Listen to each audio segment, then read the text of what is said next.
Hello students, कैसे हैं आप सभी लोग। मेरा नाम है जयदीप आमेटा और आज हम बात करने वाले हैं न्यूटन्स लॉज ऑफ मोशन में कंस्ट्रेन्ड मोशन की। कंस्ट्रेन्ड मोशन क्या है? कंस्ट्रेन्ड मतलब जो किसी वजह से रुका हुआ हो, किसी डायरेक्शन में चलने से, जिसकी एक लिमिटेशंस हो, रेस्ट्रिक्शंस हो, ऐसे मोशन को कहते हैं कंस्ट्रेन्ड मोशन। ठीक है, तो कंस्ट्रेन्ड किस किस टाइप के होते हैं इस बारे में बात करते हैं। सबसे पहला जनरल कंस्ट्रेंट जो अभी तक आप पढ़ चुके हैं और हम समझ भी चुके हैं। जैसे अगर इसमें फर्स्ट बात करें तो एक ऑब्जेक्ट, अगर एक मास ब्लॉक यहाँ पे रखा हुआ है, ठीक है, ग्राउंड पे, तो इसका कंस्ट्रेंट क्या है? अगर ये एक्स डायरेक्शन है और ये वाई डायरेक्शन नीचे की तरफ मैं मानता हूँ, तो क्या ये वाई डायरेक्शन में चलने के लिए सक्षम है? क्या ये कैपेबल है कि ये वाई डायरेक्शन में चल सके? क्या ये ग्राउंड को फाड़ के नीचे चला जाएगा? कैसा कर सकता है ये? नहीं। तो ये इसका कंस्ट्रेंट है कि इसका वाई डायरेक्शन में कोई मोशन नहीं होगा, मतलब वाई डायरेक्शन में इसकी सारी चीजें जीरो हो जाएंगी। ये इसका कंस्ट्रेंट है। Displacement, velocity, acceleration all in y direction is zero. Clear है बात? एक्स डायरेक्शन में आराम से मूव कर सकता है, इसमें कोई दिक्कत नहीं है। ये इसका कंस्ट्रेंट है। ऐसे ही अगर दूसरा कंस्ट्रेंट भी हम पढ़ चुके हैं पहले ही, हम इसको यूज भी कर चुके हैं। कंस्ट्रेंट था ऐसा कि अगर दो ब्लॉक्स को आपने एक स्ट्रिंग से कनेक्ट कर दिया, ठीक है, या एक रॉड से कनेक्ट कर दिया लेट्स से, तो अब क्या इन दोनों ब्लॉक्स का एक कंस्ट्रेंट हो गया कि इन दोनों को साथ ही चलना पड़ेगा। क्यों? क्योंकि ये स्ट्रिंग या ये रॉड जो है वो इनएक्सटेंसिबल है। इनएक्सटेंसिबल मतलब इनकी लेंथ चेंज नहीं की जा सकती। इस रॉड की या स्ट्रिंग की लेंथ चेंज नहीं हो सकती। तो सोचो, जितना इस ब्लॉक को चलना पड़ेगा, क्या उतना ही इसे भी चलना पड़ेगा? यस। और अगर दोनों ब्लॉक्स के लिए डिस्प्लेसमेंट सेम है, तो इसका अगर डिफरेंशिएट मैं करूं तो मुझे वेलोसिटी मिलती है, और इसको फिर से डिफरेंशिएट करूं तो एक्सेलरेशन मिलता है। मतलब वेलोसिटी और एक्सेलरेशन भी दोनों के लिए सेम होने चाहिए। ये बात हम पहले भी यूज कर चुके हैं। ये भी एक टाइप का कंस्ट्रेंट मोशन है। कंस्ट्रेंट क्या हुआ यहाँ पे? रेस्ट्रिक्शन है कि दोनों को साथ ही चलना पड़ेगा, इधर उधर नहीं जा सकते। ये इनके लिए कंस्ट्रेंट हो गया। क्लियर है बात? नेक्स्ट जो कंस्ट्रेंट इसमें अपन देख सकते हैं कि इनको ऐसे बांधे ना, सिर्फ एक दूसरे से टच करके रख दें। आपने इसको ऐसे दो ब्लॉक्स बनाए और यहाँ पे रख दिया है इस तरीके से। अब आप अगर फोर्स लगाते हैं इस पे, तो क्या इन दोनों का फिर से कंस्ट्रेंट है कि अगर ये चला वाई तो इसे भी वाई ही चलना पड़ेगा, उसके अलावा कोई इसके पास ऑप्शन नहीं है। तो जब दोनों का डिस्प्लेसमेंट सेम है, अगर इसे इक्वल टू एस बी कर दूं, तो यहाँ डिफरेंशिएट करके हम कह सकते हैं कि V A equal to V B भी होगा। ये दोनों ए और बी हैं लेट्स से। और ऐसे एक्सेलरेशन भी दोनों का सेम होगा। ये इसका कंस्ट्रेंट मोशन है। पक्की बात? तो ये तो क्या जनरल कंस्ट्रेंट जो अभी तक हम यूज कर चुके थे। दूसरी बात करते हैं पुली कंस्ट्रेंट की, कि पुली की वजह से कैसा कंस्ट्रेंट मोशन होता है। ओके, फर्स्ट इसमें अगर बात करें तो एक बहुत छोटा सा एग्जांपल लेते हैं। ऐसा एक वेज है, फिक्स्ड वेज है ये, इसके ऊपर एक पुली लगी हुई है यहाँ पे। इस पुली से दो ब्लॉक्स स्ट्रिंग से कनेक्टेड हैं, इधर और एक इधर। और पुली है फ्रिक्शनलेस, आइडियल पुली की बात कर रहे हैं, मासलेस। तो यहाँ पे टेंशन जो स्ट्रिंग है वो इनएक्सटेंसिबल है। तो हमें पता है कि ये ब्लॉक अगर नीचे जाता है लेट्स से वाई डिस्टेंस से, तो क्योंकि स्ट्रिंग एक ही स्ट्रिंग से दोनों कनेक्टेड हैं, तो इस ब्लॉक को ऊपर जाना ही पड़ेगा बाय वाई डिस्टेंस। तो यहाँ पे भी आप कह सकते हैं कि जब एक ही स्ट्रिंग से कनेक्टेड हैं तो इनका कंस्ट्रेंट है, और कंस्ट्रेंट क्या कहता है इनके लिए कि अगर displacement of A is equal to displacement of B, differentiate करके हमें मिलता है कि V A equal to V B, या acceleration of A equal to acceleration of B. अब आप चाहें तो इसे और भी तरीके से देख सकते हैं। तरीका क्या? ये जो तरीके हैं हम दूसरे वाले, वो कहीं और जगह यूज करने वाले हैं, तो इन्हें बहुत ध्यान से देखिएगा। तरीका क्या है कि हम स्ट्रिंग की लेंथ को लिखते हैं। कैसे लिखते हैं भाई? तो ये एक हो गया आपके पास ब्लॉक, ये एक ब्लॉक हो गया, ए बी ये हो गया। मैं यहाँ पे पुली पे जो स्ट्रिंग है उसको नाम देता हूँ सी से डी। भाई पुली पे भी स्ट्रिंग यहाँ से यहाँ तक रैप होगी इस तरीके से, तो वो स्ट्रिंग होगी सी से डी वाली। अब क्योंकि स्ट्रिंग की लेंथ कांस्टेंट है, स्ट्रिंग की लेंथ कांस्टेंट है, वो चेंज नहीं हो सकती, ठीक है। तो मैं स्ट्रिंग की लेंथ के बारे में लिखता हूँ, कैसे लिखा जाए। तो मैंने बोल दिया कि ये जो लेंथ है ये है एस ए, ये जो लेंथ ये है एस बी। ये कैसे लिखा, जो पुली फिक्स्ड पोजीशन है वहां से मैंने ए और बी का डिस्टेंस देखा। तो मैं लिख सकता हूँ कि एस ए प्लस लेंथ जो सी डी वाली है प्लस एस बी, ये सब मिला के कांस्टेंट है जो कि स्ट्रिंग की लेंथ कैपिटल एल मैंने लिखी है वो, ठीक है। स्ट्रिंग की लेंथ कितनी है, कैपिटल एल। तो मैंने क्या किया, पुली की पोजीशन से उन दोनों ब्लॉक्स की डिस्टेंस को, वो एक स्ट्रिंग की लेंथ हो गई एस ए और एस बी, और जो पुली के ऊपर रैप है सी डी, वो इन दोनों को मैंने, या इन तीनों को मिला के टोटल लेंथ मैंने लिख दी स्ट्रिंग की। अब क्योंकि ये कांस्टेंट है, मैं इस इक्वेशन को डिफरेंशिएट करता हूँ। डिफरेंशिएट करके क्या मिलेगा, एस ए, ये यहां से यहां तक की जो लेंथ है, इससे अगर डिफरेंशिएट करूं तो this is basically displacement of A from the पुली। और डिस्प्लेसमेंट को डिफरेंशिएट करते हैं तो क्या मिलता है, वेलोसिटी ऑफ ए। यस, तो मिला velocity of A plus length जो सी डी के ऊपर है वो तो एक कांस्टेंट लेंथ है, वो हमेशा उतनी रहने वाली है चाहे आप स्ट्रिंग को मूव करते रहें, वो पुली के ऊपर जो लेंथ है वो तो रहेगी रहेगी। तो ये डिस्प्लेसमेंट, ये इसका डिफरेंशिएशन हो जाएगा 0 प्लस, अगर बात करें एस बी की, तो एस बी के बारे में हम क्या कह सकते हैं, हम ये कह सकते हैं कि this is nothing but velocity of B, क्योंकि ये डिस्प्लेसमेंट ऑफ बी को डिफरेंशिएट कर रहे हैं, और एल एक कांस्टेंट है, कांस्टेंट का डिफरेंशिएशन होता है 0। तो यहां से आपको क्या मिला, V A equal to minus V B. और ये बात बिल्कुल सही है, दोनों का जो वेलोसिटी है या दोनों की जो स्पीड है वो मैग्नीट्यूड में तो सेम है, तो दोनों की स्पीड तो बिल्कुल सेम है, और माइनस साइन यहाँ इंडिकेट कर रहा है कि अगर एक नीचे जाएगा तो दूसरा ऊपर आएगा। तो लेट्स से अगर ए जाता है नीचे की तरफ डाउन द प्लेन, तो बी जाएगा अप द प्लेन। तो सीधा सा हिसाब है कि अगर एक नीचे जाएगा तो दूसरे को ऊपर जाना ही पड़ेगा, यही यहाँ पे माइनस साइन इंडिकेट कर रहा है। और दोनों की स्पीड सेम होगी, ये बात हम पहले भी कर चुके हैं, बस ये अलग अलग मेथड्स हैं जिससे हम इसको देख सकते हैं, ठीक है बात।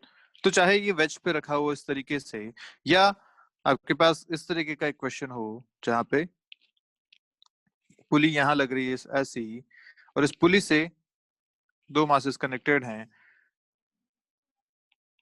तब भी आप यही कह सकते हैं कि इसका जो एक्सेलरेशन है, इसका जो एक्सेलरेशन है वो सेम होगा, जो वेलोसिटी है वो सेम होगी, यानी डिस्प्लेसमेंट दोनों का सेम है, दोनों की वेलोसिटी सेम है, और दोनों का एक्सेलरेशन भी सेम है। यहाँ सिर्फ मैग्नीट्यूड की बात हो रही है, डायरेक्शन आप खुद देख सकते हैं कि इसके लिए बी के लिए नीचे है और ए के लिए टुवर्ड्स राइट होगा। डायरेक्शन आप स्ट्रिंग के कनेक्शन से देख सकते हैं, मैग्नीट्यूड की बात हमें यहाँ पे खासतौर पे करनी चाहिए। और ऐसा ही कनेक्शन अगर आप एक पुली बना देते हैं सिंपल सी, उसे इस तरीके से हैंग कर देते हैं, इस पुली से आप दो मास कनेक्ट करते हैं इस तरीके से, तब भी आप कह सकते हैं कि अगर ये ए और ये बी है तब भी इनका डिस्प्लेसमेंट सेम होगा, इनकी वेलोसिटी सेम होगी, और इनका एक्सेलरेशन भी सेम होगा। और ऑब्वियसली हम कह पा रहे हैं कि अगर ये नीचे जाएगा तो ये ऊपर की तरफ जाएगा, ठीक है बात, पक्की बात। तो ये तो था सिंपल पुली कंस्ट्रेंट, जहां पे सिर्फ आपको दो मासेस दे रखे हैं, दो मासेस के हिसाब से आप इसको आराम से ऐसा कर सकते हैं, ठीक है। आगे बढ़ते हैं, बात करते हैं मिक्स्ड कंस्ट्रेंट की। अभी मिक्स्ड कंस्ट्रेंट के क्वेश्चन बहुत अच्छे बनते हैं। जैसे एक क्वेश्चन आपसे पूछा जा सकता है इस तरीके से, डायग्राम बना देता हूं मैं, यहाँ पे एक रॉड है इस तरीके की, ठीक है। इस रॉड के ऊपर एक रिंग है, वो रिंग इस पे स्लाइड कर सकती है, ऐसा हिसाब है, ठीक है। ये रिंग कनेक्टेड है यहाँ से इस पुली पे, ठीक है, और इस दूसरी तरफ एक मास यहाँ पे लगा हुआ है, ऐसा, ठीक है।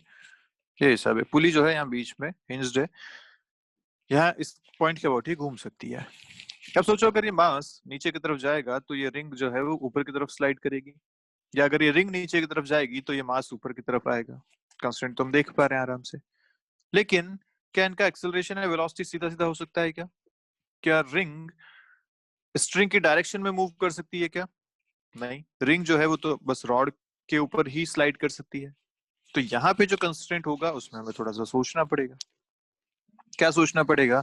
तो अगर यह एंगल किसी टाइम पे थीटा है और मैं मानता हूं कि यहाँ से इसकी जो डिस्टेंस है वो y है, ठीक है, और यहाँ से इसकी जो डिस्टेंस है वो x है, तो अब मैं ये लिख सकता हूँ, और ये डिस्टेंस आपको दे रखी है d, पुली से इस रॉड की डिस्टेंस इज d, ठीक है। तो अब अपन वही अपना मेथड यूज करेंगे कि length of the string is a constant, और वहां से देखते हैं क्या मिलता है। लेंथ ऑफ द स्ट्रिंग कैसे लिखा जाए? तो ये जो लेंथ आएगी यहाँ से यहाँ तक वाली, वो लेंथ कितनी आएगी? This will be root over Y square plus D square. ये बात तो समझ में आती है। और बाकी वाली लेंथ है x।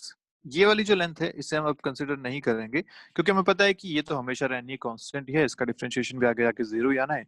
तो हर बार इसे अपन कंसिडर नहीं करने वाले, हम बस जो फ्री ये जो स्ट्रिंग्स हैं इसे ही कंसिडर करेंगे, ठीक है। तो अगर length of the string constant है तो लिख सकते हैं length of the string equal to L, where L is root over Y square plus D square plus X. ये है length of the string L। इसको डिफरेंशिएट करते हैं तो डिफरेंशिएट करके हमें मिलेगा D L by D T which is zero, क्योंकि length of the string is a constant, constant का डिफरेंशिएशन होता है जीरो। आगे अगर इसको टर्म में डिफरेंशिएट करें तो root over Y square plus D square का डिफरेंशिएशन होगा, भाई रूट में कुछ फंक्शन है उसका डिफरेंशिएशन जब करते हैं तो रूट ऑफ एक्स का डिफरेंशिएशन होता है 1/2 रूट एक्स, है ना। कैसे आता था ये? एक्स की पावर हाफ, हाफ को अगर डिफरेंशिएट करो तो हाफ आगे आ जाएगा, एक्स की पावर माइनस हाफ मिलता था, माइनस हाफ मतलब 1/√x, तो 1/2 रूट एक्स आता था ये। तो ये आएगा 1/2 times root over Y square plus D square. ये अब क्योंकि इसके अंदर रूट में फंक्शन था पूरा, तो इस फंक्शन को भी डिफरेंशिएट करना चाहिए चेन रूल वाला हिसाब। तो फंक्शन को डिफरेंशिएट करते हैं, वाई स्क्वायर को डिफरेंशिएट करेंगे तो मिलेगा 2y dy by D T, और d एक कांस्टेंट है, डी स्क्वायर का डिफरेंशिएशन होगा जीरो। x को डिफरेंशिएट करते हैं मिलेगा dx बाई डी टी, ठीक है। ये हो गया आपका डिफरेंशिएशन। अब यहाँ पे ये dy बाई डी टी और dx बाई डी टी क्या है? दिस y, ये जो y है इसकी जो लेंथ चेंज हो रही है वो क्या बता रही है? ये जो y की rate of change of length है वो बता रही है इस रिंग की वेलोसिटी। क्योंकि रिंग अगर नीचे जाती है तो y इंक्रीज होगा, रिंग अगर ऊपर जाती है तो y डिक्रीज होगा। कुल मिला के y पे ही डिपेंड कर रहा है इसकी वेलोसिटी, या इसकी वेलोसिटी पे डिपेंड करता है y। तो हम लिख सकते हैं dy by dt is nothing but velocity of the ring, vr इसे लिख लेता हूं मैं।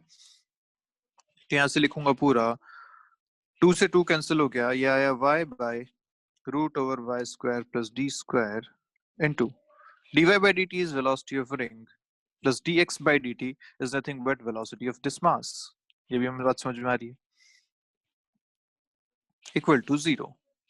ये y by root over Y square plus D square इस ट्रायंगल में अगर देखें तो ये हो गया आपका y, ये हो गया root over Y square plus D square, ये हो गया एंगल थीटा। तो हम कह सकते हैं कि y by this is nothing but cos theta in this triangle. तो cos थीटा वाला हमारा रिलेशन यहाँ पे बन रहा है, हम इसे लिख सकते हैं ऐसा कि V R cos theta plus V M equal to zero, या फिर velocity of ring equal to minus V M by cos theta. Clear है बात? ये आपका फाइनल रिलेशन आया वेलोसिटी का, और ऐसे ही आप एक्सेलरेशन का रिलेशन भी निकाल सकते हैं इसे आगे डिफरेंशिएट करके। ठीक है बात? पक्की बात? की जा सकती है चीजें। तो ये होता है मिक्स्ड कंस्ट्रेंट रिलेशन। क्वेश्चन काफी अच्छे बनते हैं इससे। तो जेई एडवांस लेवल पे पूछे जा सकते हैं, नीट में नहीं पूछा जाएगा ये, जेई मेंस में बहुत मुश्किल है पूछा जाना। नीट वाले बच्चों को बस ध्यान होना चाहिए कि ऐसे कंस्ट्रेंट रिलेशन कैसे बनाए जा सकते हैं। क्वेश्चंस ऐसा पूछना बहुत ही मुश्किल है नीट के लेवल पे। ठीक है, चलिए आगे अगर बढ़े तो देखते हैं। अच्छा वैसे यहाँ पे क्या कह रहा है? माइनस साइन क्या बता रहा है? वही कि अगर m नीचे जाएगा तो रिंग ऊपर जाएगी, या रिंग नीचे जाएगी तो m ऊपर जाएगा, ये माइनस साइन इंडिकेट कर रहा है। और ये थीटा, थीटा भी यहाँ पे एक वेरिएबल है।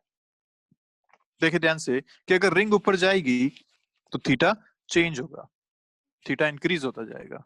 ठीक है, तो इस तरीके से भी यहाँ पे रिलेशन बनते हैं। इसका एक एग्जांपल और देखते हैं, चलिए। इस बार आपसे बोला गया कि एक ब्लॉक जो है वो दो पुलिस से कनेक्टेड है। इस तरीके से एक कनेक्शन बता रखा है। यहाँ पे एक पुली है, यहाँ पे एक पुली है। स्ट्रिंग जो यहां से चल रही है वो इधर आई,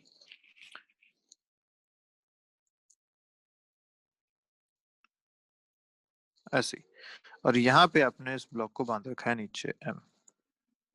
ठीक है, इस जंक्शन पे।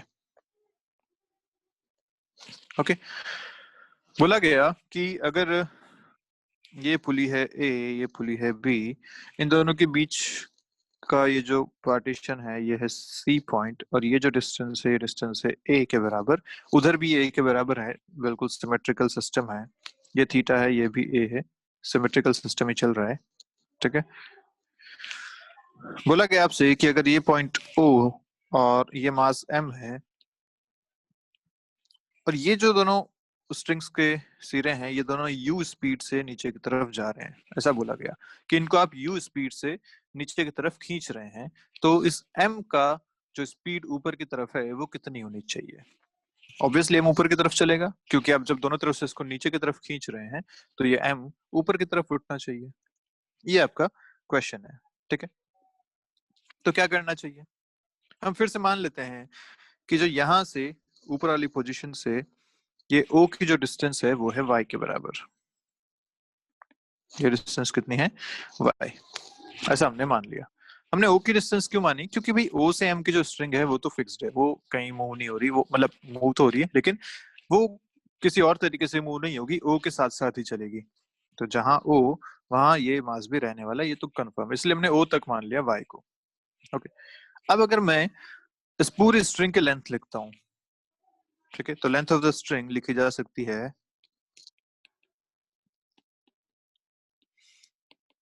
एल, और एल लिखा जाएगा, देखिए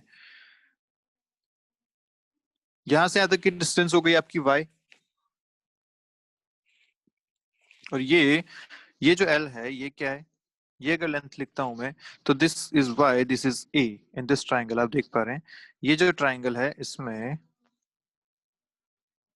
ये y हो गया, ये a हो गया, तो जो स्मॉल l है वो हो जाएगा root over a square plus y square. एक बात तो ये, तो हम पहले एक बार स्मॉल l को लिख लेते हैं। स्मॉल l को अगर लिखें तो क्या लिखेंगे, स्मॉल l का square equal to y square plus a square. ये बात तो ठीक है। ओके, अच्छा अब अपने को पूरी लेंथ लिखने की जरूरत नहीं है, हम इसी से अपना काम कर सकते हैं। देखिए कैसे, अगर ये स्मॉल एल का स्क्वायर जो है, मैं इस पूरी इक्वेशन को डिफरेंशिएट करता हूँ, तो इसको मैं लिखूंगा 2l dl बाई dt। ठीक है, ये एल एक वेरिएबल है, क्यों ऐसा, भाई ये अगर u स्पीड से नीचे जाता है, ये अगर नीचे की तरफ जाएगा तो ये पोर्शन ऊपर की तरफ चलेगा, अगर ऊपर की तरफ चलेगा तो ये लेंथ चेंज होगी, वेरी करेगी। तो इसीलिए हमने इस एल को वेरिएबल माना है। 2l dl by dt equal to 2y dy by dt, और a जो है वो कांस्टेंट है, उसका डिफरेंशिएशन हो जाएगा 0। तो यहां से हमें एक बात समझ में आती है कि this dy by dt can be written as dl by dt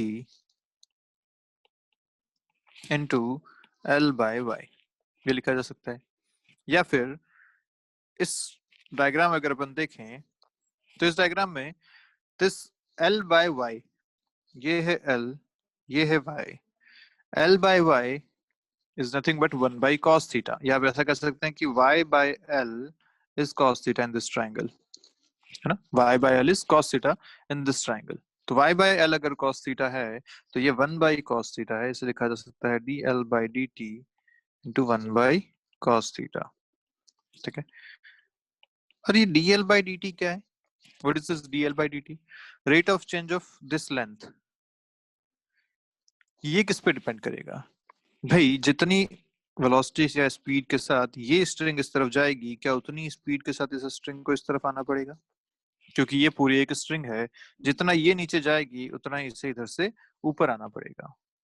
तो यस, हम ऐसा कह सकते हैं कि अगर ये इस तरफ u से चल रही है तो ये इस तरफ u से चलेगी। तो this dl by dt is nothing but u। तो यहां से आपको मिल गया this dy by dt is equal to u by cos theta, and this dy by dt is nothing but, ये dy by dt जो है, ये लेंथ जो चेंज होगी, ये जितना पॉइंट ऊपर जाएगा क्या उतना ही ये मास भी ऊपर जाएगा। यस, तो जितना y कम होगा या बढ़ेगा उसी हिसाब से मास भी ऊपर या नीचे जाएगा। तो हम सीधा सीधा कह सकते हैं कि this dy by dt is nothing but velocity of this mass. तो यहाँ से आपको मिल गया relation velocity of this mass is equal to u by cos theta. ठीक है, क्लियर है। तो इस टाइप के कंस्ट्रेंट भी इसमें बनते हैं, अच्छे क्वेश्चंस इस पे बनते हैं, ये हमें ध्यान होनी चाहिए। ठीक है, और एग्जांपल देखते हैं इस पे। चलिए, इस बार एक पुली से दो ब्लॉक्स कनेक्ट किए हैं, और कैसे कनेक्ट किए हैं तो जल्दी से देख लेते हैं। इस बार कनेक्शन है ऐसा,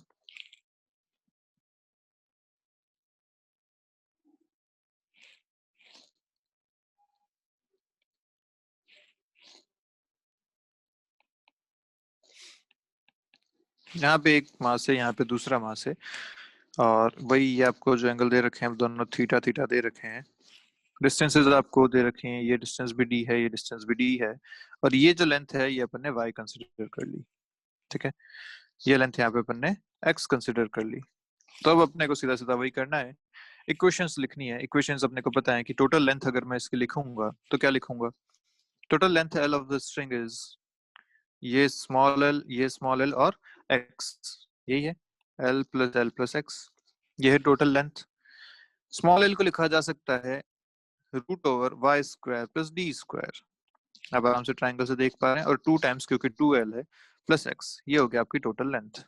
ठीक है, ये ट्राइंगल अगर अपन कंसिडर कर रहे हैं तो यहाँ पे d और ये y मिलके इस l को बना सकते हैं पाइथागोरस थ्योरम से, l equal to root over Y square plus D square.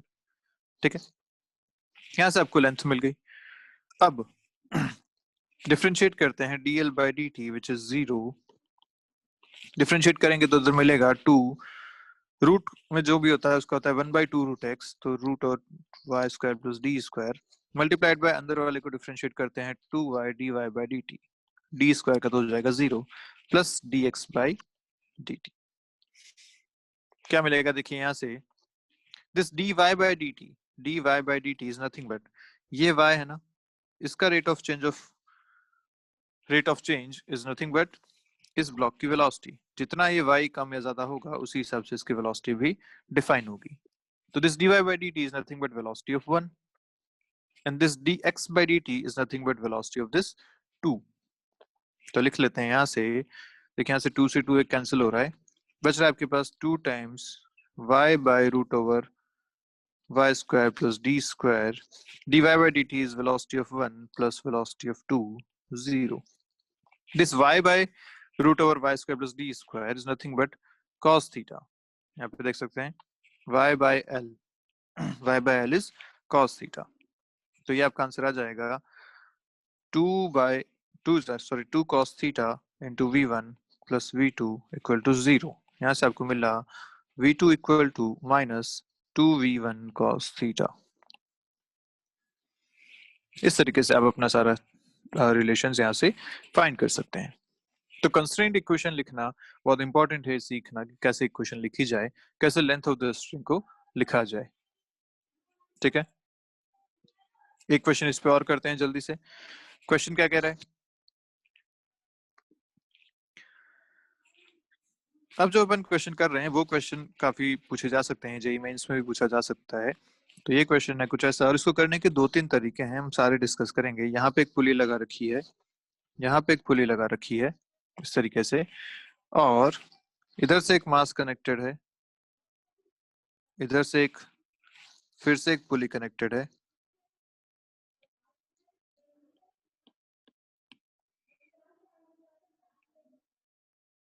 और इस पुली से फिर से यहाँ पे एक पुली कनेक्टेड है ऐसा, जो कि फिक्स्ड है, और यहाँ पे एक मास फिर से कनेक्टेड है ऐसा। ठीक है, ये पूरा हिसाब यहाँ पे बना रखा है। अब आप देख पा रहे हैं कि इसमें जो बीच वाली पुली है वो मूवेबल है, वो पुली ऊपर नीचे मूव कर सकती है। ठीक है, इससे भी आपने एक यहाँ पे मास लटका दिया। ठीक है, ऐसे 3 मासेस हैं ए, बी और सी। पुली का नाम दे देते हैं, this is pulley number 1, this is pulley number 2, pulley number 3। ठीक है, इस केस में आपको रिलेशन बताना है ए बी सी के एक्सेलरेशन का या वेलोसिटी का या डिस्प्लेसमेंट का। ठीक है, जो भी आप एक रिलेशन निकालें डिफरेंशिएट करके, तीनों रिलेशन वैसे ही आ सकते हैं, कोई खास बात नहीं है।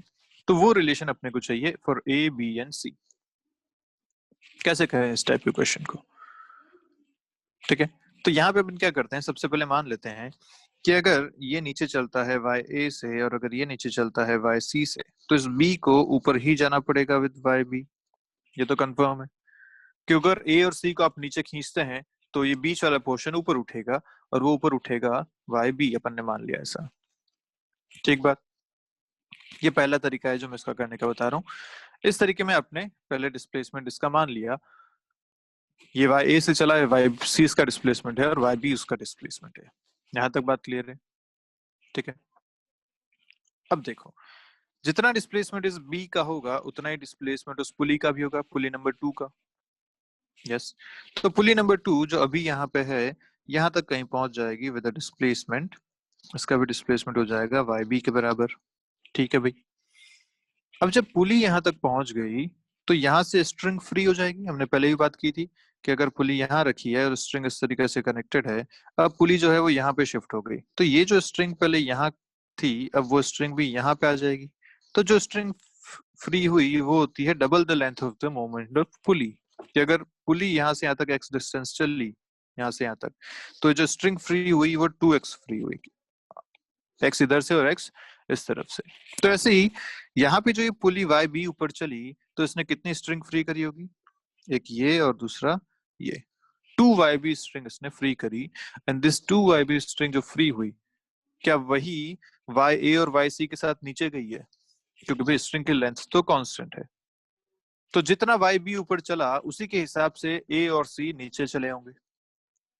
तो वाई बी के ऊपर जाने से स्ट्रिंग जो फ्री हुई वो 2 YB फ्री हुई और उसी के हिसाब से ए और सी नीचे गए। मतलब हम कह सकते हैं कि क्योंकि स्ट्रिंग की लेंथ कांस्टेंट है तो जितनी स्ट्रिंग वहां से फ्री हुई उतना ही ये दोनों नीचे जा पाए होंगे। तो अपने को यहाँ से एक रिलेशन मिल गया।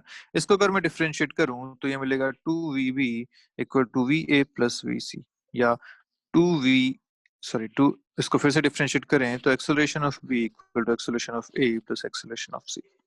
ये आपको यहाँ से रिलेशन मिल जाता है। क्लियर है बात? तो ये आपका एक्सेलरेशन का रिलेशन हो गया यहाँ से।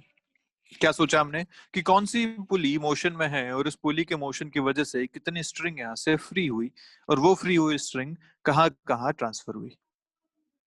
ठीक है बात, एक तरीका तो है इस क्वेश्चन को सॉल्व करने का ये। दूसरा जो इसका तरीका है वो देखते हैं। दूसरा तरीका मुझे बड़ा आसान लगता है तो मैं वो आपको बताता हूँ। दूसरे तरीके में हम क्या करते हैं, फिर से मैं एक बार सिस्टम बना देता हूँ।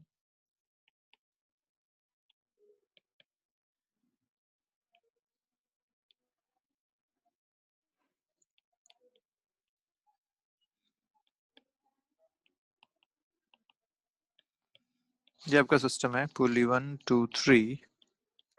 ओके, इस तरीके में हम क्या करते हैं कि हम इन सेगमेंट्स को देखते हैं। सेगमेंट्स मतलब जो स्ट्रिंग दो पुलिस के बीच में कनेक्टेड है वो सेगमेंट। तो मैं सेगमेंट के नाम दे देता हूँ यहाँ पे। इस पॉइंट से इस पॉइंट के लिए दिस इज सेगमेंट नंबर 1, इस पॉइंट से इस पॉइंट के लिए दिस इज सेगमेंट नंबर 2, यहाँ से यहाँ तक दिस इज सेगमेंट 3 और यहाँ से यहाँ तक दिस इज सेगमेंट 4। इस पूरी स्ट्रिंग को हमने 4 सेगमेंट्स में डिवाइड कर दिया जहां पुली से पुली कनेक्शन है उस तरीके से। ठीक बात है यहाँ तक? अब हमें क्या करना है, इन सेगमेंट्स के लेंथ में चेंज देखना है। ठीक है, चेंज कैसे देखना है कि अगर मैं सेगमेंट 1 की बात करता हूं तो मैं इसको लिखूंगा डेल्टा L1। ठीक बात, जो भी इसका लेंथ है L1 उसमें कितना चेंज हुआ उसको मैंने लिखा डेल्टा L1। अब वो चेंज क्यों होगा, किस वजह से होगा, तो देखो कि इस सेगमेंट में मोशन किस किस का हो सकता है। ठीक है, तो मोशन करने वाला यहाँ कौन कौन है, भाई ए जो है वो नीचे जा सकता है, तो मैंने लिख दिया कि अगर ये ए XA से नीचे जाता है तो इस सेगमेंट में चेंज किस वजह से होगा? ए के मोशन की वजह से। क्या जो ऊपर पुली 1 है वो मोशन कर रही है क्या? क्या उसका कोई मोशन है? क्या वो नीचे या ऊपर जा रही है? नहीं, वो तो फिक्स्ड है। तो उसकी वजह से वहां पे कोई चेंज नहीं होने वाला। तो हम सीधा बोल सकते हैं कि इसमें जो चेंज होगा वो सीधा सीधा एक्स ए की वजह से होगा, और पुली की वजह से वहां पे चेंज 0 होगा। ये बात क्लियर है?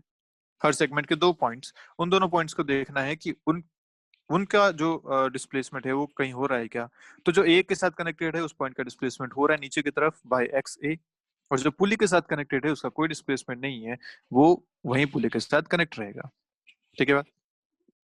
आते हैं सेकंड सेगमेंट पे, उसको बोलते हैं delta L to. Second segment की बात करते हैं। उसमें जो फिर से पुली के साथ कनेक्टेड है उसका डिस्प्लेसमेंट तो 0। जो पुली नंबर 2 के साथ कनेक्टेड है, जो ये नीचे वाला पॉइंट है, ये वाला पॉइंट जो पुली 2 के साथ कनेक्टेड है, इसका डिस्प्लेसमेंट यहाँ पे हो सकता है। और वो कितना होगा कि भाई अगर ये एक्स बी से ऊपर चलता है तो ये पुली भी एक्स बी से ऊपर चलती है, इसका डिस्प्लेसमेंट होगा एक्स बी। और क्योंकि आपने एक्स ए नीचे उसको पॉजिटिव माना था, तो ये एक्स बी जो ऊपर जा रहा है वो नेगेटिव होगा। तो हम इसे लिखेंगे this is minus X B. क्या आप इसे ऐसा भी समझ सकते हैं कि क्या इस पॉइंट के मोशन होने की वजह से ये जो सेगमेंट की लेंथ है ये कम हो जाएगी? यस। भाई ऊपर वाला पॉइंट तो यहाँ फिक्स है। ये सोचो ये वाला जो पॉइंट है अब उठ के यहाँ पे आ गया, तो जो पहले सेगमेंट यहाँ से यहाँ तक का था वो इतना सा रह गया।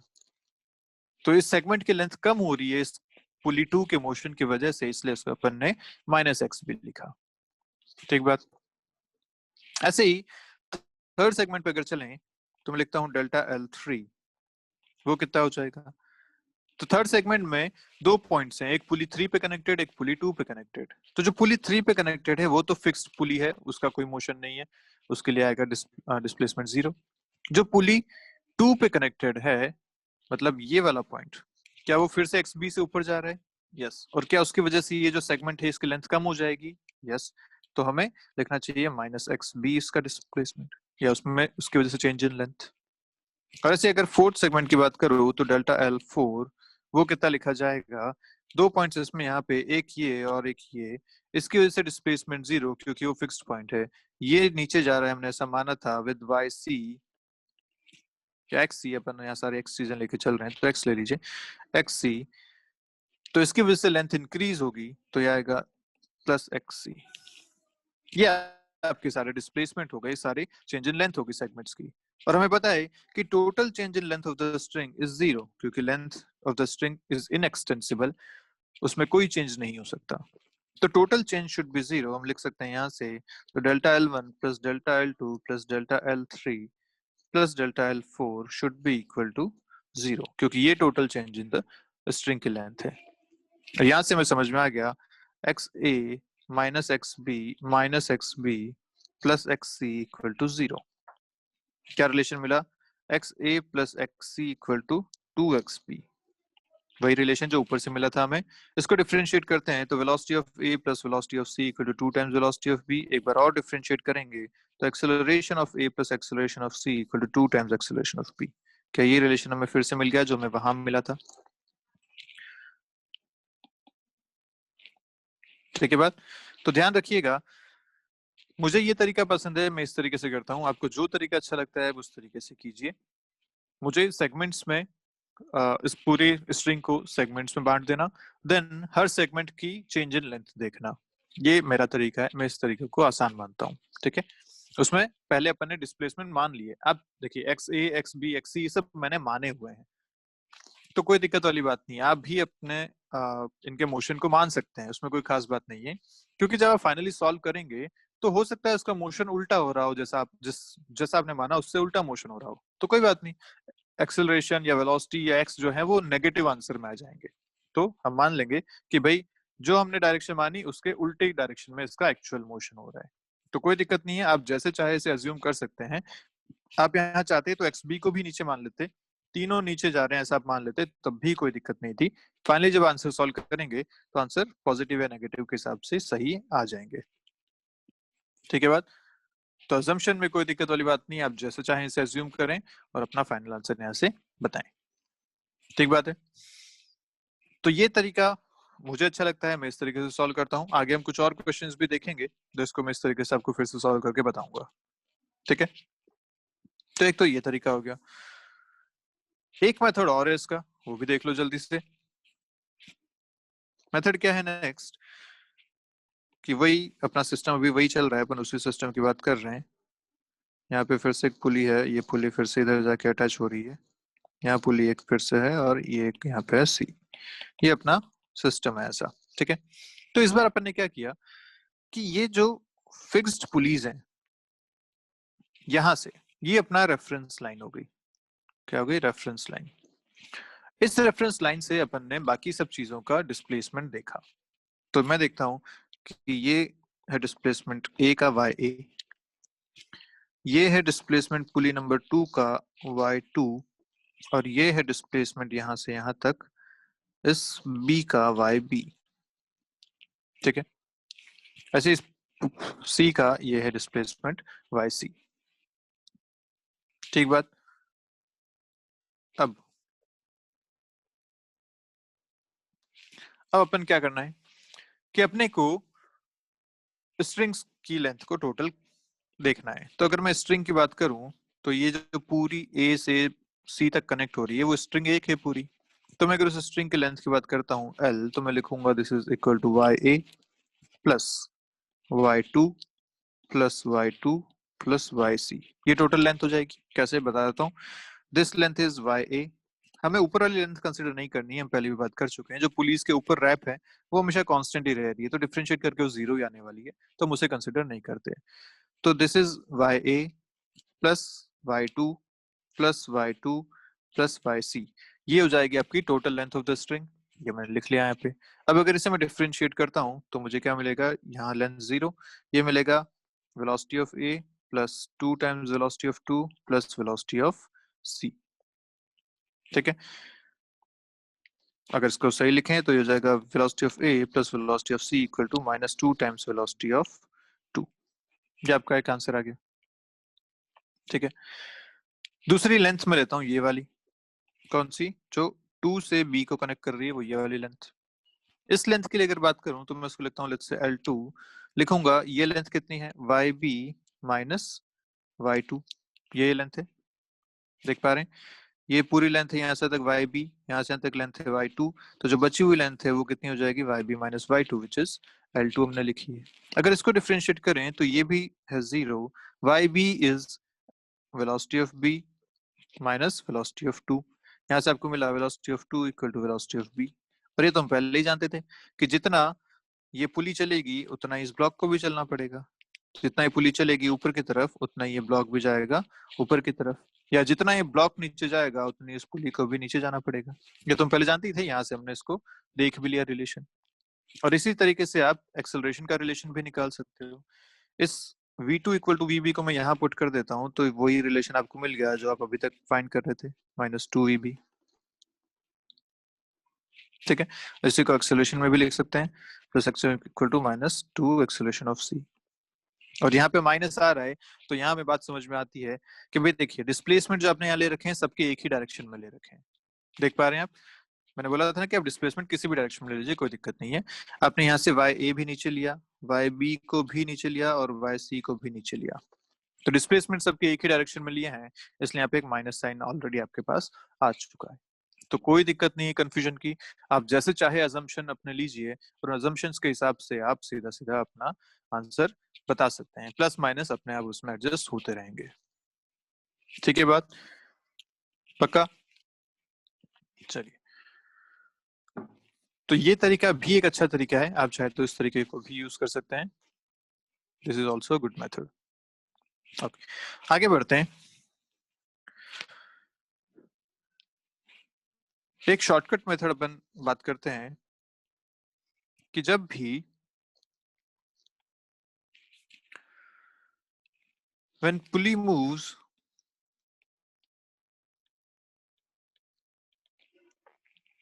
along with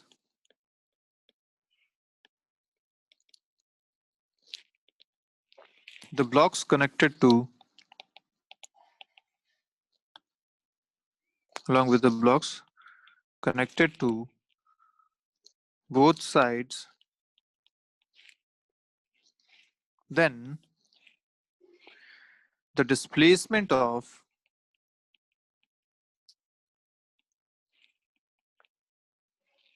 pulley is average of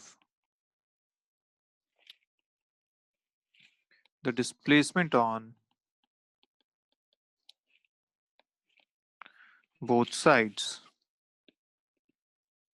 क्या कहना चाह रहा है ये कि अगर एक पुली ऐसी है जिसके दोनों तरफ मासेस हैं, अब लेट्स से ये मास ए है, ये मास बी है, और ये पुली जो है वो भी फ्री टू मूव है, ठीक है, मतलब ये कहीं ना कहीं कनेक्टेड होगी ऊपर, पर ये पुली भी फ्री टू मूव है, ऐसा सिस्टम है। तो इस केस में अगर ये डिस्प्लेसमेंट एक्स ए है और इसका डिस्प्लेसमेंट अगर एक्स बी है, तो हम कह सकते हैं कि जो पुली का डिस्प्लेसमेंट होगा एक्स पी, वो होगा इन दोनों का एवरेज, मतलब X A plus X B by to.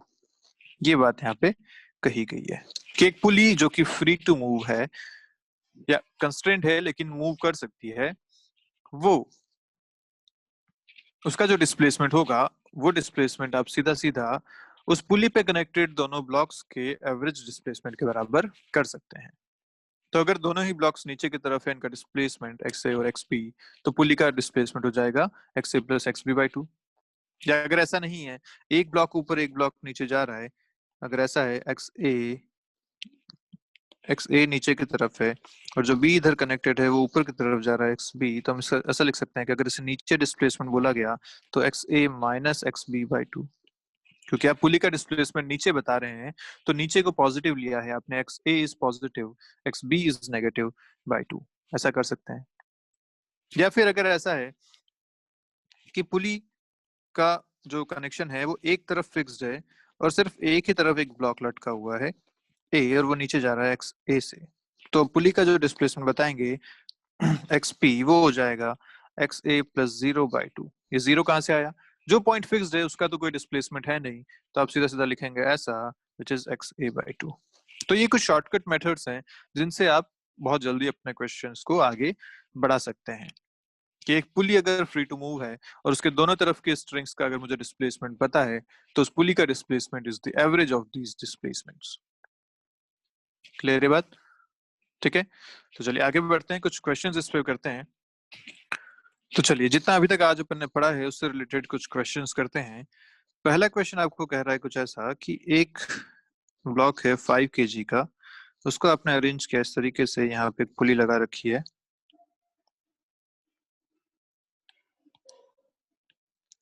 यहाँ पे एक पुली है, इस तरीके से आपने उसको अरेंज किया ऐसा, और यहाँ पे एक मास है 4 kg का, ठीक है।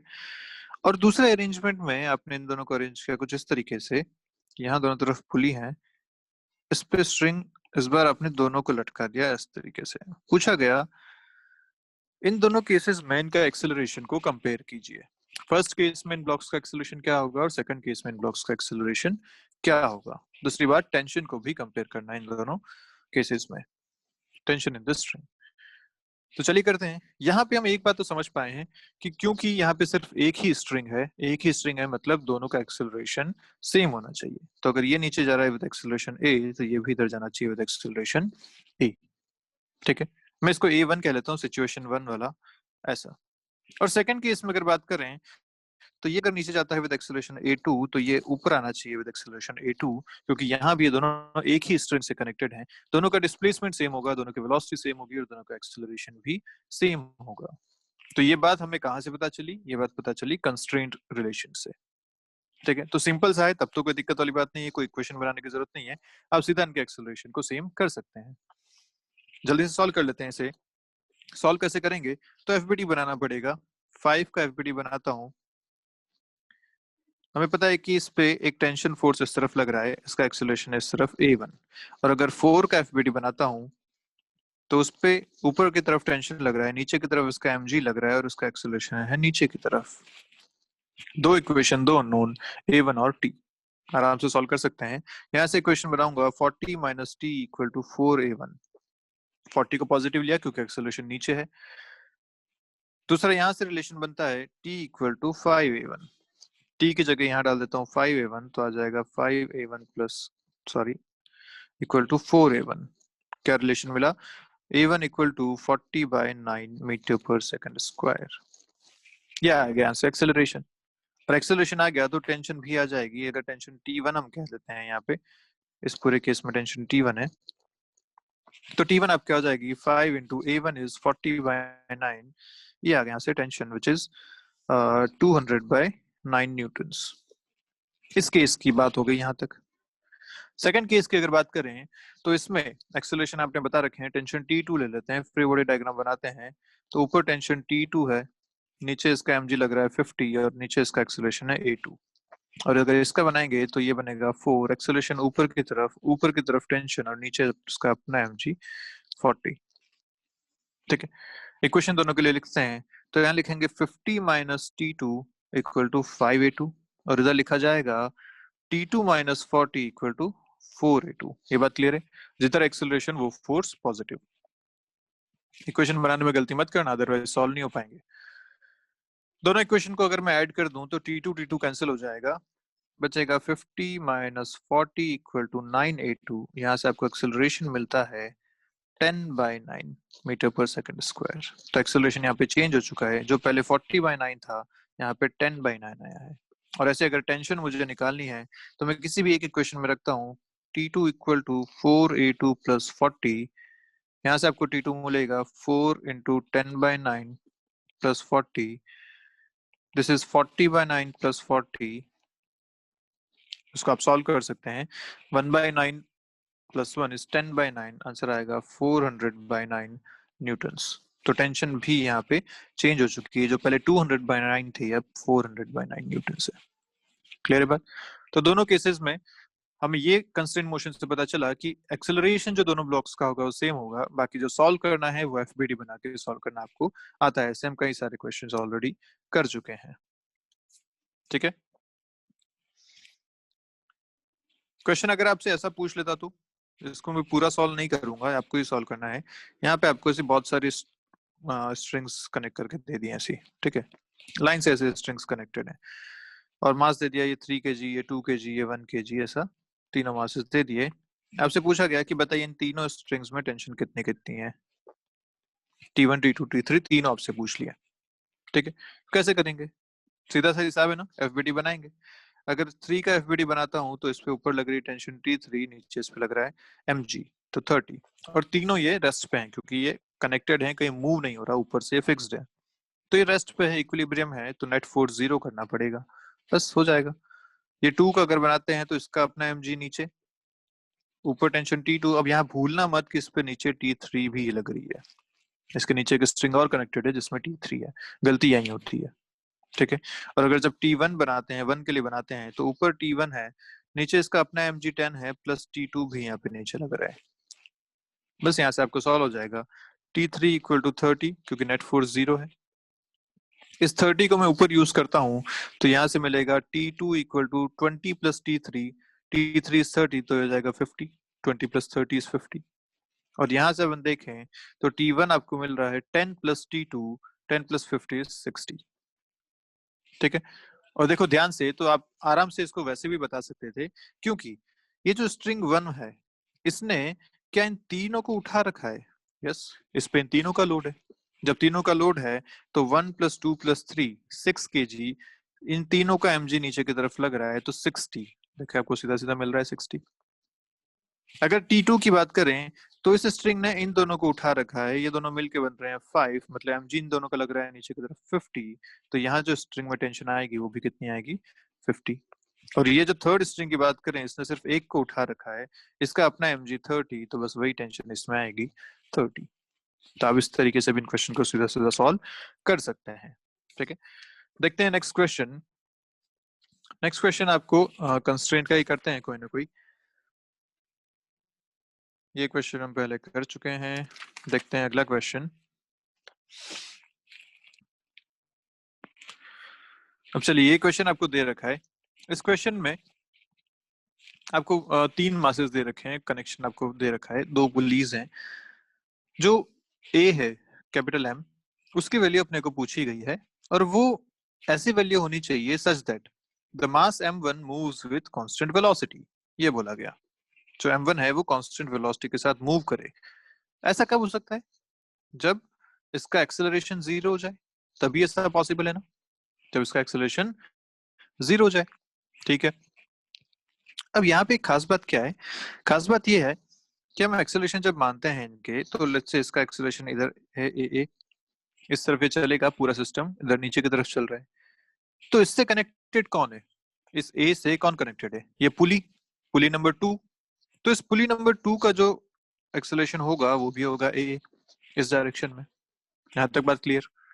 दोनों एक ही स्ट्रिंग से कनेक्टेड है, इसलिए दोनों का एक्सेलरेशन सेम होगा। अब जो m1 और m2 है वो पुली 2 के थ्रू कनेक्टेड है, तो इन दोनों का एक्सेलरेशन सेम होना चाहिए विद रिस्पेक्ट टू दिस पुली। क्या बोला मैं? विद रिस्पेक्ट टू दिस पुली, इन दोनों का एक्सेलरेशन सेम होना चाहिए। विद रिस्पेक्ट टू पुली मतलब अगर ये पुली 2 रेस्ट पे है, तो जितना एक्सेलरेशन m1 का होगा उतना एक्सेलरेशन m2 का होगा, ऑब्वियसली अपोजिट डायरेक्शन में होंगे। तो मैं बोलता हूं कि अगर हमें पता है कि m2 भारी है, तो मैं इसको नीचे मान लेता हूँ कि m2 का एक्सेलरेशन अगर इधर a है, तो इसका एक्सेलरेशन इस तरफ ऊपर होगा a, and this a is with respect to pulley 2। With respect to pulley 2 मतलब इनका नेट एक्सेलरेशन जो होगा वो कुछ और होगा। वो कुछ और कैसे होगा?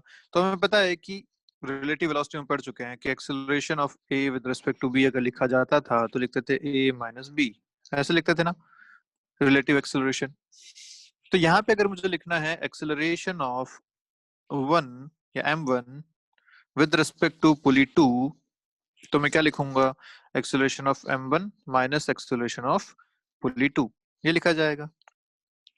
और ये विद रिस्पेक्ट टू जो आपने लिखा है वो ऑलरेडी आपने लिखा हुआ a equal to acceleration of m1 जो आपको कैलकुलेट करना है net acceleration, minus acceleration of 2, इसको लिखूंगा माइनस a। क्यों ऐसा? क्योंकि ये नीचे की तरफ आ रहा है, हमने ऊपर को पॉजिटिव ले रखे हैं। तो यहाँ से आपको मिलता है acceleration of m1 is nothing but a minus a। ऐसा आप देख भी पा रहे हैं इसको, अगर अब इतना सब कुछ कैलकुलेशन ना भी करें, मैथमेटिकल ना भी लिखें, तो सीधा देख के समझ में आता है कि भाई इसके पास दो एक्सेलरेशन, एक ए ऊपर की तरफ, दूसरा क्योंकि पुली नीचे आएगी तो ये पूरा सिस्टम नीचे आएगा, इस पूरे सिस्टम के नीचे आने के साथ साथ ये मास भी नीचे की तरफ चलेगा विद ए। तो इस ब्लॉक के पास दो एक्सेलरेशन है, एक इस पुली के नीचे आने की वजह से ए इस तरफ, दूसरा इस m1 और m2 के मोशन की वजह से ए ऊपर की तरफ। तो नेट एक्सेलरेशन इसका अगर देखा जाए तो होगा a माइनस a1। ठीक है, तो हम इस तरीके से लिखेंगे net acceleration for m1 is equal to a minus a ऊपर की तरफ।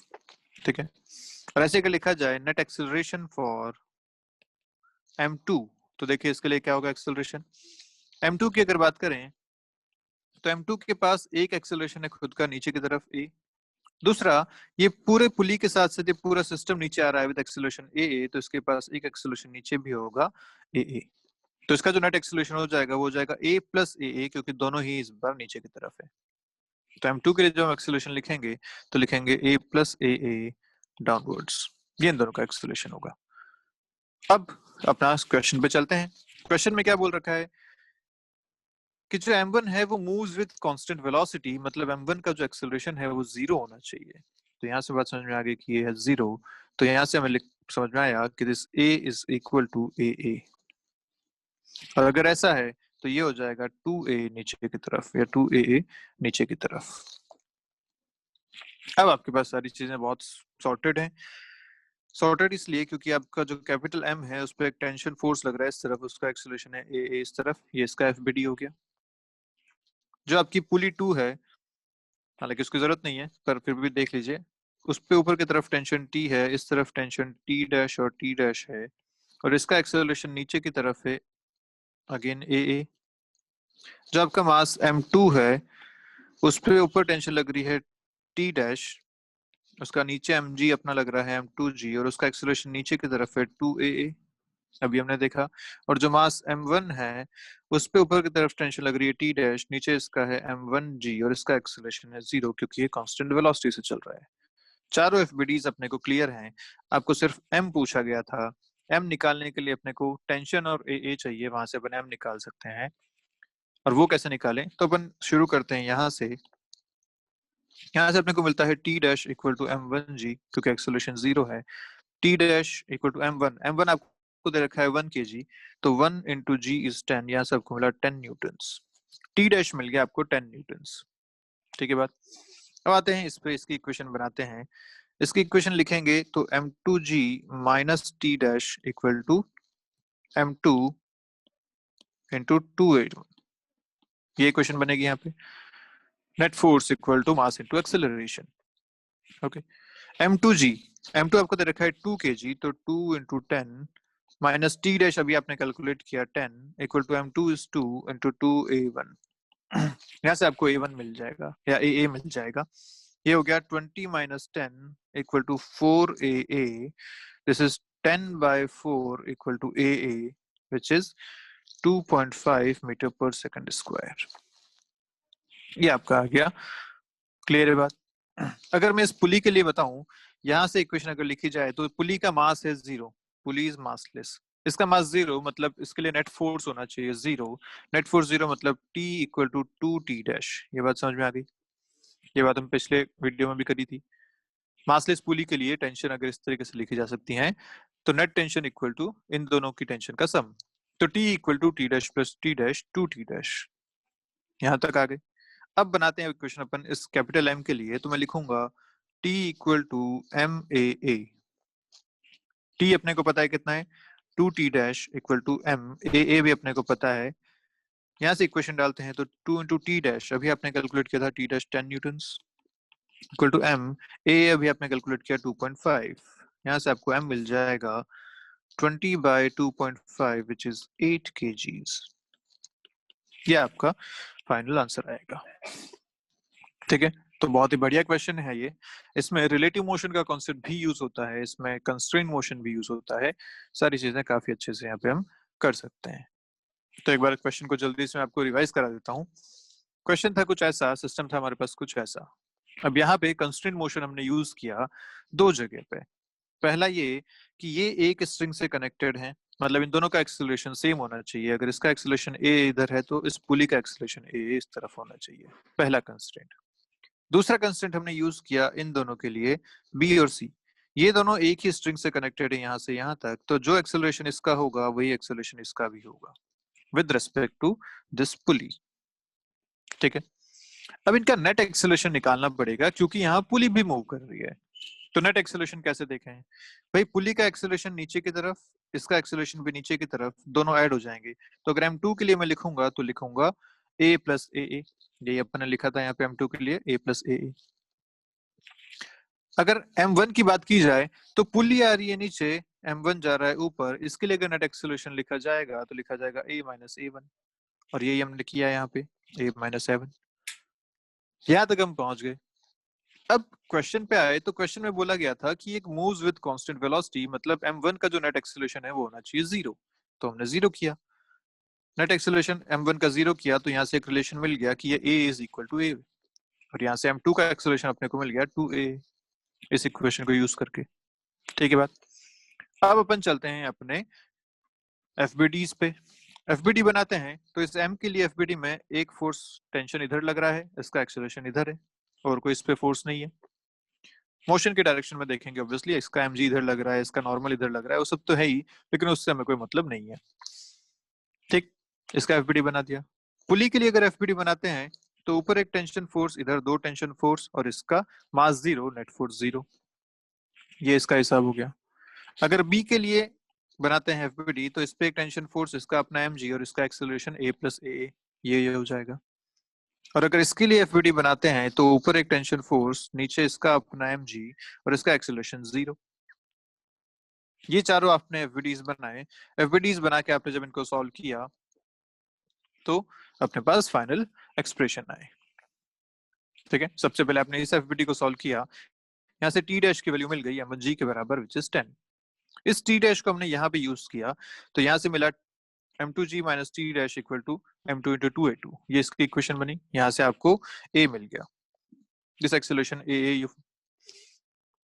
इस एक्सेलरेशन को हमने यहाँ पे यूज किया फाइनली। उससे पहले इस पुली को हमने देखा तो यहाँ से हमें टेंशन मिल गई। दिस ऊपर वाली स्ट्रिंग में tension is equal to 2 times lower string में टेंशन। ये दोनों चीजें मिला के हमने इस इक्वेशन में यूज करी, तो यहाँ से आपको फाइनली एम की वैल्यू मिल गई 8 kg। क्लियर है? बहुत ही अच्छा क्वेश्चन है, ध्यान से इस टाइप के क्वेश्चन को करना चाहिए। चलिए तो आज का वीडियो यहीं खत्म करते हैं, मिलते हैं नेक्स्ट वीडियो में। बात करेंगे हम वहां फ्रिक्शन की और वर्टिकल सर्कुलर मोशन की। ठीक है, तो चलिए तब तक के लिए बाय बाय आप सभी लोगों को। पढ़ते रहिए, कोई डाउट है तो पूछिएगा।